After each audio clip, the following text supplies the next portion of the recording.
Imagine this. You sit down in your living room, you turn on the television, but instead of cable, instead of Netflix, instead of a scheduled show, you open YouTube.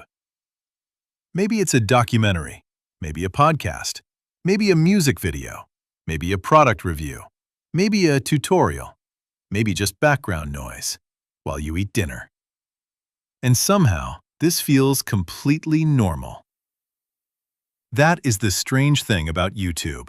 It was not supposed to become television. It was supposed to be a website, a place where people could upload short videos, share funny clips, and maybe go viral for a few days.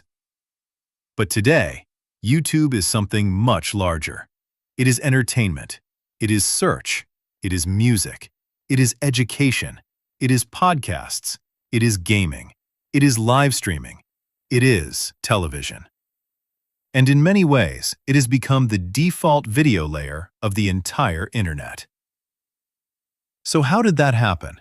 How did one website become so powerful that it now competes with TV networks, streaming platforms, music apps, social media, search engines, and even schools? The answer is not just that YouTube had better videos. The real answer is much deeper. YouTube became huge because it solved a problem that the early internet desperately needed solved: video. Today, watching video online feels effortless. You click, it plays. You send a link, someone else watches. You embed it, it appears on another website. You search for it, it shows up instantly. But in the early internet, video was messy. It was hard to upload, hard to host, hard to share, hard to play, and expensive to stream. Different websites used different players. Files were too large, connections were too slow, and if you wanted to put a video online, you needed far more technical knowledge than most people had. That is the world YouTube entered, and its first genius was not entertainment. It was simplicity. Upload the video, get a link, share it anywhere, embed it anywhere, watch it almost instantly. That sounds basic now, but at the time, it removed enormous friction. Suddenly, you did not need to be a media company to put video on the internet. You just needed a camera, an internet connection, and something to show. That changed who could participate. A family video, a school project, a music performance, a joke between friends, a product demonstration, a strange moment captured on a phone. All of it could now become part of the web. YouTube did not begin by replacing television. It began by making internet video usable. But one feature made YouTube especially powerful: embedding. Because YouTube was not only a place you visited, YouTube could travel. A video could appear on a blog, on a forum, on a news article, on a personal website, later on social media. That meant every other website could become a distribution channel for YouTube. YouTube did not wait for the internet to come to YouTube. It let YouTube spread across the internet. And that changed everything. Because the more videos appeared across the web, the more viewers came back to YouTube. The more viewers came back, the more people uploaded. The more people uploaded, the more useful YouTube became. It was a loop. More videos, more viewers, more sharing, more uploads, more videos. And once a platform has that loop, it starts becoming very difficult to stop. But there was one major problem. Video is expensive. Every upload needs storage. Every view needs bandwidth. Every viral hit costs money to deliver. YouTube was growing fast, but growth alone was not enough. It needed infrastructure. It needed search. It needed advertising. It needed scale. And in 2006, that arrived. Google bought YouTube for $1.65 billion in stock. At the time, that number sounded enormous. For a young video website, it seemed almost unbelievable. But looking back, Google did not just buy a website. It bought the future of online video. After Google bought YouTube, the platform changed. Not overnight, not with one single decision, but piece by piece, YouTube became connected to some of the most powerful systems on the internet. Google Search, Google Ads, Google Infrastructure, Android, Chrome, and eventually, smart TVs. This mattered because YouTube's biggest challenge was not only attracting attention, it was surviving attention. A small website can host small videos, but YouTube was becoming the place where millions of people uploaded and billions of people watched. That required something most startups could not afford: massive servers, global data centers, reliable playback, copyright systems, advertising technology, and a way to make all of it pay for itself. Google gave YouTube the machinery to become much more than a viral video site. It allowed YouTube to become infrastructure. And once video becomes infrastructure, it stops being just content. It becomes a habit. The next important shift was search. Most social platforms are built around the feed. You open the app, and the platform decides what to show you. The moment passes, the post disappears. Tomorrow, something else replaces it. YouTube works differently. YouTube is also a search engine. You can search how to fix a sink, how to change a tire, best camera for beginners, beginner guitar lesson, history of Rome, iPhone review, tax advice, workout plan, how to cook rice, how to start a business. And suddenly, YouTube is not just entertainment, it becomes useful. That is one of the most important reasons YouTube became so powerful. A video on many platforms lives for hours. A video on YouTube can live for years. A tutorial uploaded today can still help someone 5 years from now. A review can keep getting searched. An explainer can become part of an archive. A lecture can become a classroom. A podcast can become a library. That changes the value of content. On a feed-based platform, creators often chase the moment. On YouTube, creators can build a catalog. And a catalog is much more powerful than a post. This is where creators enter the story.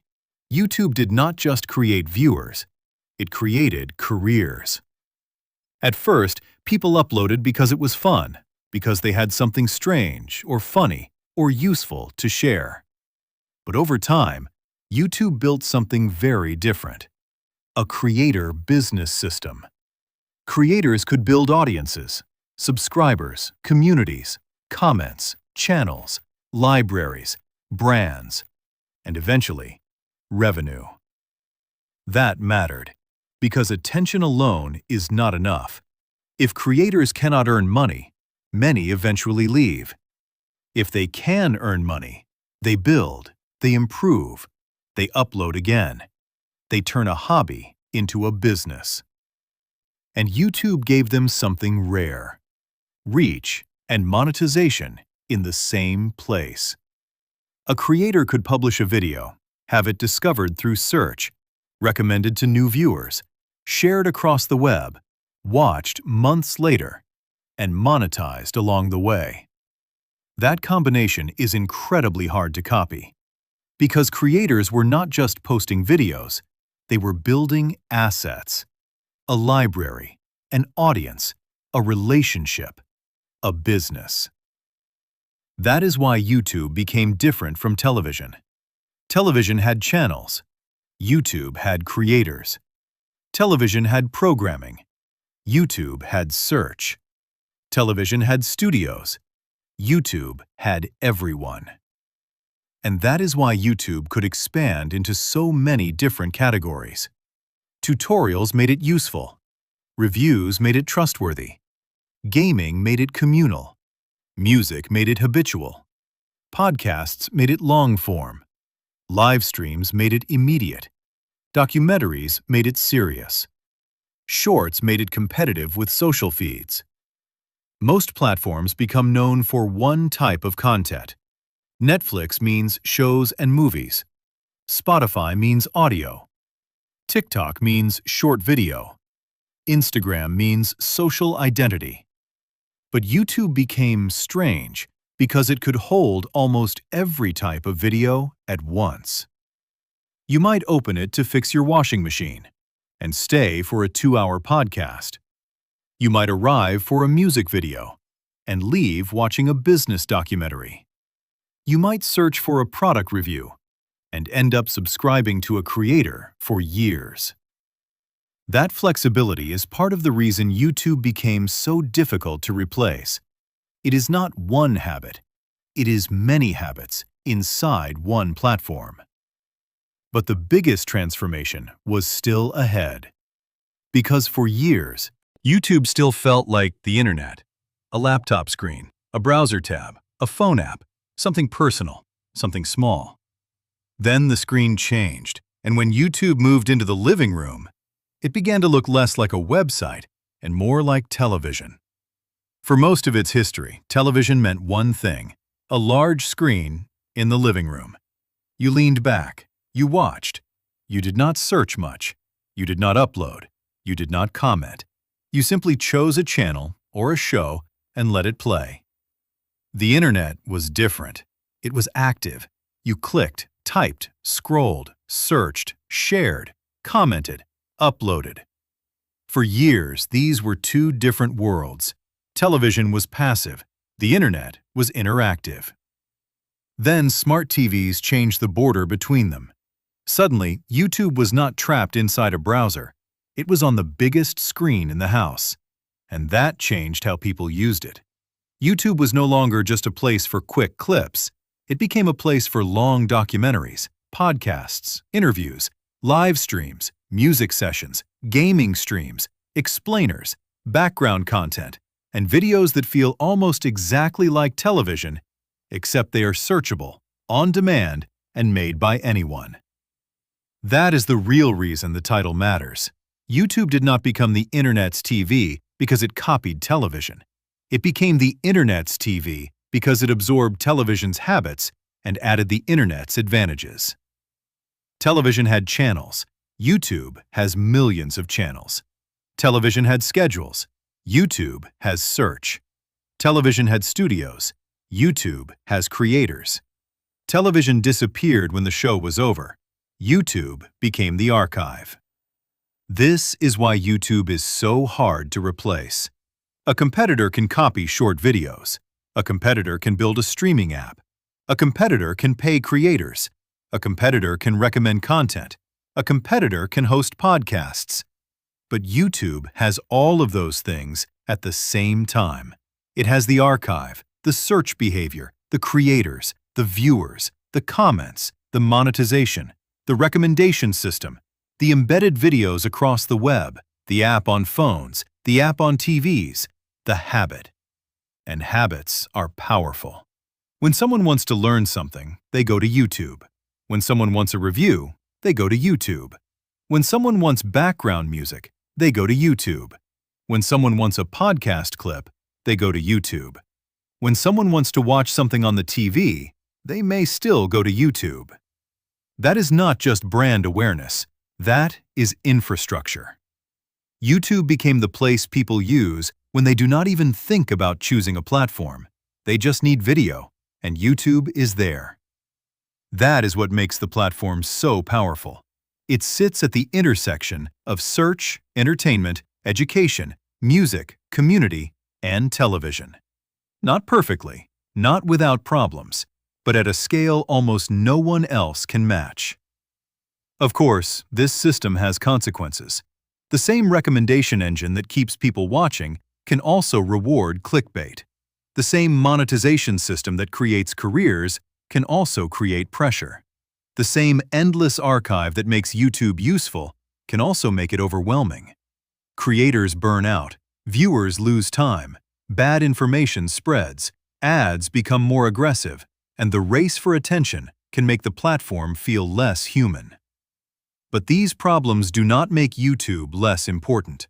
They show why it became important. Because when a platform becomes this central, its incentives shape culture. What creators make, what viewers watch, what companies advertise, what children learn, what adults trust, what the internet remembers. That is the power of becoming infrastructure. So, why did YouTube become the internet's TV? Not because it was the first video website, not because every video was good, not because it replaced television overnight. YouTube became the internet's TV because it solved video for the web. It made video easy to upload, easy to share, easy to embed, easy to search, easy to watch, and eventually, easy to build a career around. Then Google gave it scale, creators gave it endless supply, search gave it memory, recommendations gave it momentum, smartphones gave it reach, and television screens gave it the living room. That combination is what made YouTube different. It was not just a website, it was not just an app, it was not just a streaming service. It became a system. A system where anyone could upload, anyone could watch, anyone could search, anyone could learn, anyone could build, and anyone could become a channel. That is the real twist. YouTube did not simply become bigger than old television. It changed what television could mean.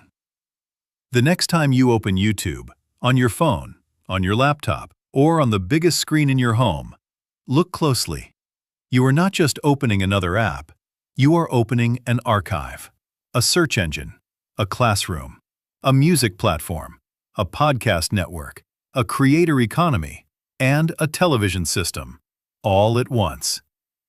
That is why YouTube became so big, because it did not choose one future for video. It became the place where all of them could happen. And once you see the system, you will never look at that red play button the same way again. That's why. Thanks for watching, and see you next time.